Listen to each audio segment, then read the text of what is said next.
Unpopular opinion, the reason why the engines on this Hyundai and Kia car fail is for two reasons, and I'm going to explain you why I'm saying this. The first reason is oil dilution with gasoline at cold start. Let me explain in a moment. The second reason, which combines with a degraded oil, is these engines are set, or rather the transmissions are set to keep the engine at very low idle when cruising the car at specific speeds, especially around 15 miles per hour, 30 miles per hour, 50 or around. Look at your RPM, it sits near 1000 RPM, and that's very low, and that is what wears these engines faster. But the most important part is the oil dilution. For the RPM, you can always downshift your gear and keep the RPM above 1500 or above 2000 if you are climbing, or even higher than that. Just keep the engine in power. But for the engine oil dilution problem, this is why I'm making this video.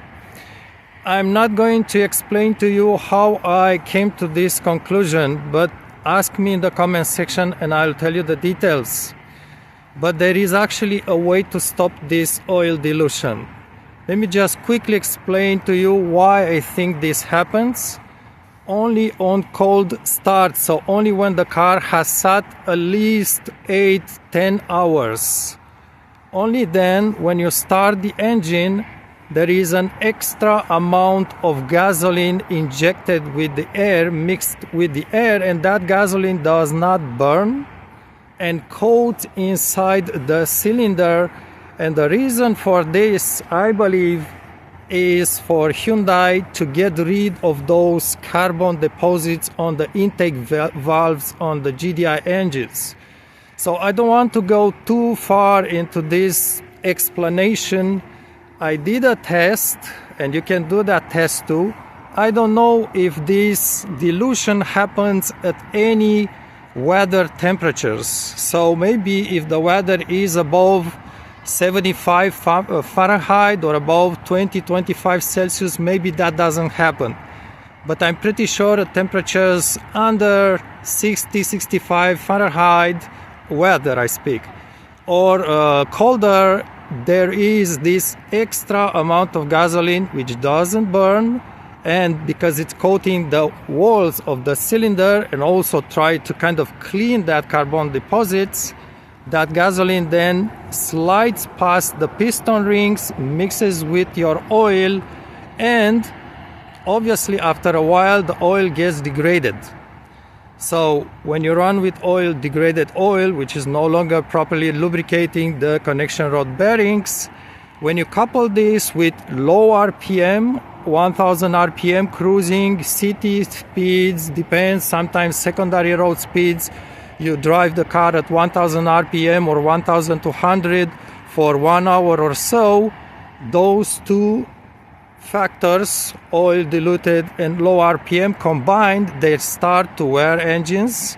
Especially they start to wear the road bearings, but also if you listen to technicians from Hyundai or Kia on forums, they also mentions there is engine ovalization, so there is really engine wall wear, and that's primarily because you run you run the car at very low RPMs. Unfortunately, Hyundai wanted to save gasoline, that's why it set the computers and the transmission that way. But you can always, again, downshift it manually to keep always the RPM, never let it below 1500 or more, like I explained.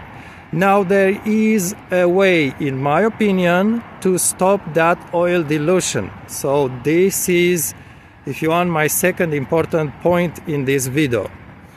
I'm going to film separately what I do, and I think the reason for this trick that I found that I think works is essentially it stops the software from programming extra gasoline in cold starts.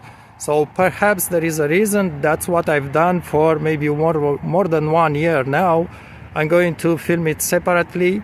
So again, watch my other video, and hopefully this will just keep your engine oil in much better condition for many miles.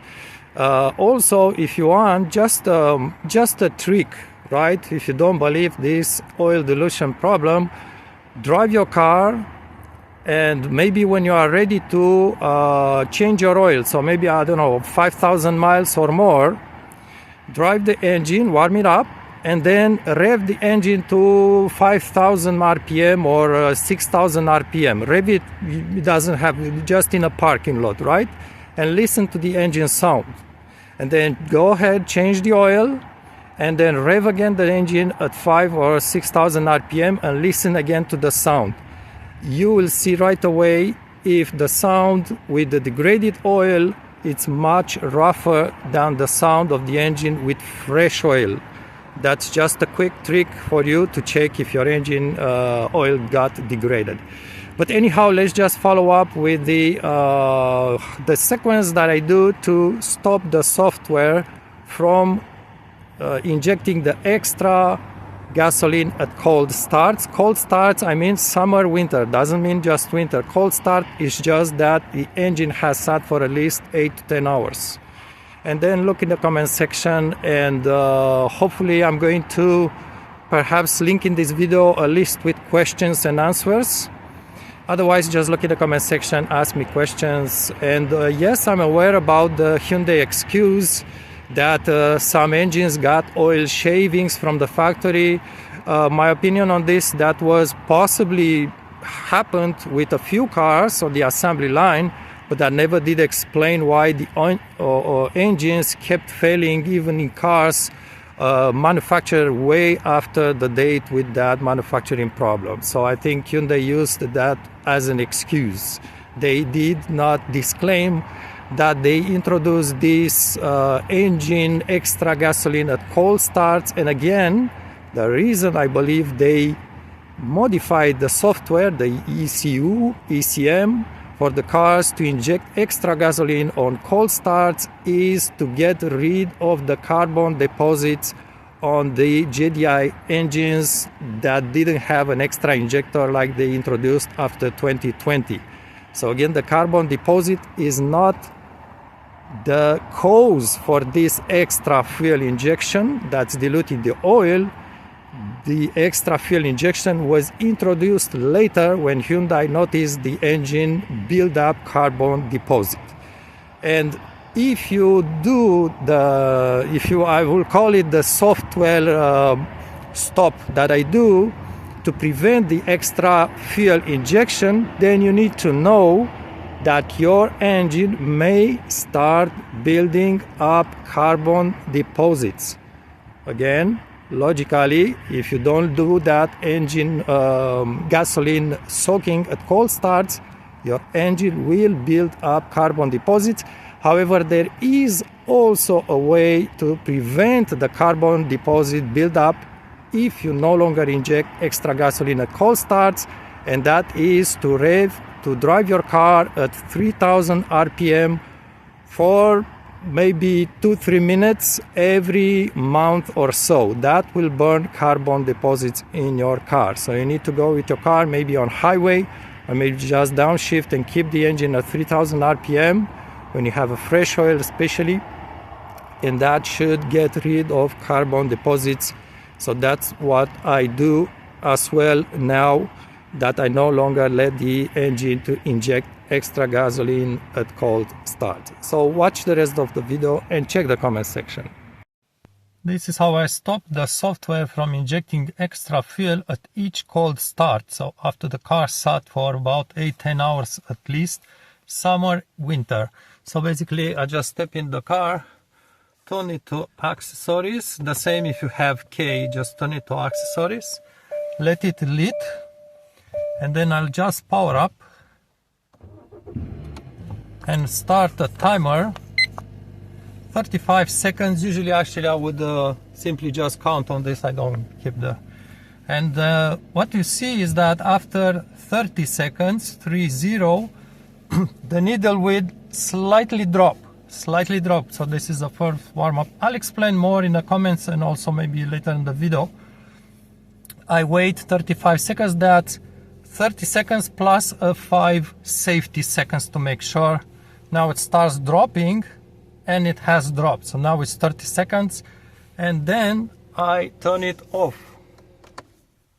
About 35 seconds, I let it shut off completely, and then I put it again quickly, right away, I don't delay.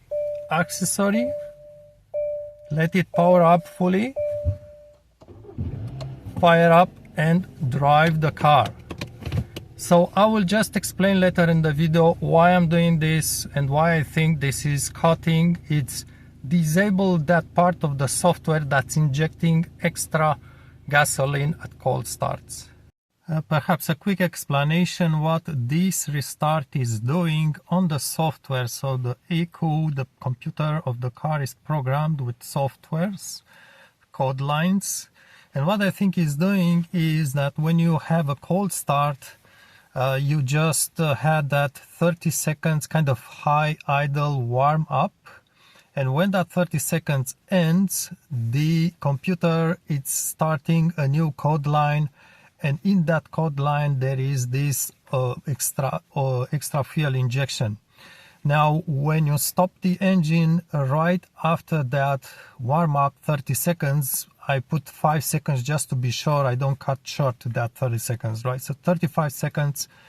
What happens when you restart it, the computer thinks that the engine is no longer cold. It's no longer a cold start, and the computer, in my opinion, it's no longer activating, enable those code lines that do that extra fuel injection. So that's how basically you just kind of trick the computer not to start that procedure with extra fuel injection.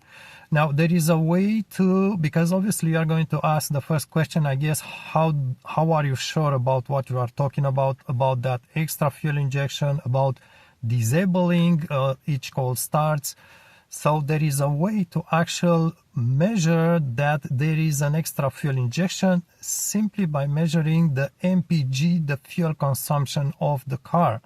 And I did tests, and I'm going to describe the way I did this test in the comment section. Look, there's going to be a big comment. I'm going to answer several questions, but at first in that comment, pinned comment, top comment, I'm going to explain to you how you can also yourself just validate, basically verify what I'm saying in this video, and basically how to observe that when there is, and this is one explanation, when there is that extra fuel injection, which happens in my opinion for about, depends on the weather, right? Because in the colder days it's going to inject more fuel for longer time. That's when the carbon would build up more. That's why it's injecting more fuel on colder days, but also I guess in warmer days. Anyhow, when that fuel injection is happening, basically that will increase the fuel consumption, right? At least for, in my opinion, I don't have numbers. I'm not a technician from Hyundai or something like this. It's just my observations. I think that fuel injection is happening for about 5 to 10 minutes into the drive. Depends again on the weather temperature. So for those first minutes of your drive, you will have a much increased fuel consumption. I cannot really tell by how much. My measurement says that it's at least 30% more. So what I'm saying here is that I did test my consumption for a drive with the extra fuel injection, and then the next day I stopped that extra fuel injection, and I drove the same truck, the same way, acceleration speed, exact same distance, and I noticed without that extra fuel injection my consumption was about 30% less or more. But you are going to just try it by yourself and judge by yourself basically. And again, just like I said at some point in this video, this extra fuel injection may not apply for temperatures for warmer days. I'm just giving a wild guess. It's up to you to verify this. Maybe above 20 or 25 Celsius, which will translate, if I'm right, 75 Fahrenheit or up or so. You may not have that extra fuel injection. So just please test yourself, test on your car, look in the comment section how to do it, and just maybe give us the results, give us a feedback, and watch the rest of the video, but be sure to check that comment at the top of the comment lists. This is what I do to keep the engine clean of carbon deposits, or also to just clean older carbon deposits. I just keep driving like this 2-3 minutes. Now before you do this, make sure you drive your car for at least 20 minutes, especially in cold weather. You want the engine to be very warm, not just the coolant. Coolant warms right away, but you want the engine oil, which takes longer to warm up, to be really at temperature. So make sure you drive the car at least 20 minutes before doing this. And also make sure you have the oil in good condition, obviously. Finally, this doesn't really work on European cars. On European cars, you cannot really clean carbon deposits this way, because the European cars have a different EGR system, which is, I'm not explaining this here, but on Hyundai Asian cars, this should work. This should get rid of carbon deposits. Even if it's older carbon deposits, really hardened, this should work. Around 3000 RPM, about 2-3 minutes every maybe 500 miles or so, or even sooner if you want.